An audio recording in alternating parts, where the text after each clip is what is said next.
Hey guys, it's Jason and Ian from Hard Money Bankers. Today we're going to talk about finding off-market deals online. I know that sounds a little funky the way I stated it, but when we talk about off-market deals, we're talking about deals that are not listed on MLS and they're not open to the public.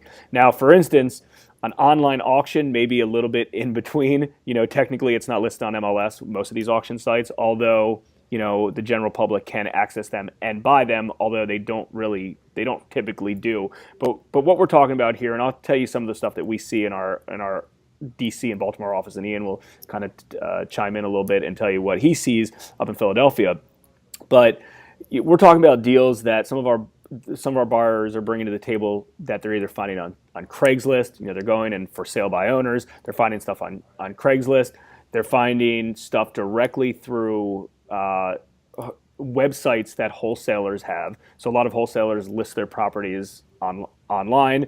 And one of my favorites is finding off-market deals that you're buying from like lead sources. So companies like Real Estate Now and things like that, they're the ones going online and they're marketing for deals for sellers through Google AdWords and a lot of big pay-per-click and online platforms that are just very expensive to do unless you're a large company. And then they'll sell those deals directly to investors like yourself. And maybe you got to pay $30 or $35 for the lead that they're scraping, and they're getting, like a seller contact form.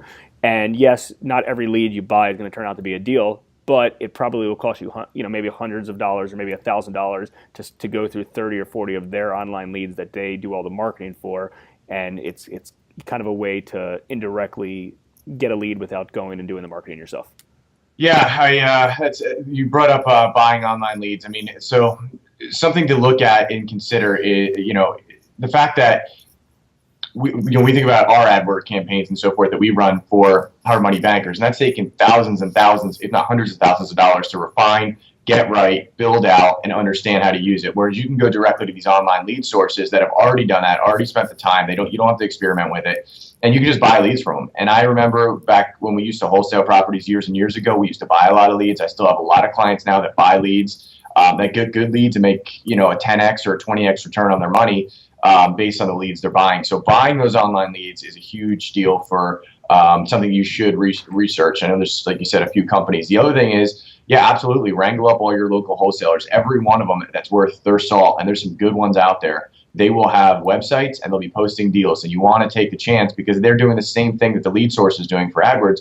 They're spending the time to do the marketing for you. They're going out and getting these properties under contract. So the good ones, absolutely be on their mailing list and make sure they have a website. So those are two major sources that every serious investor should have, without a doubt, in their arsenal of lead sources. And Craigslist was a good one too. I feel like every investor has done at least one or two deals on Craigslist, whether they've sold something or bought something, but there's definitely deals on Craigslist. It takes a little bit more effort and energy to filter through.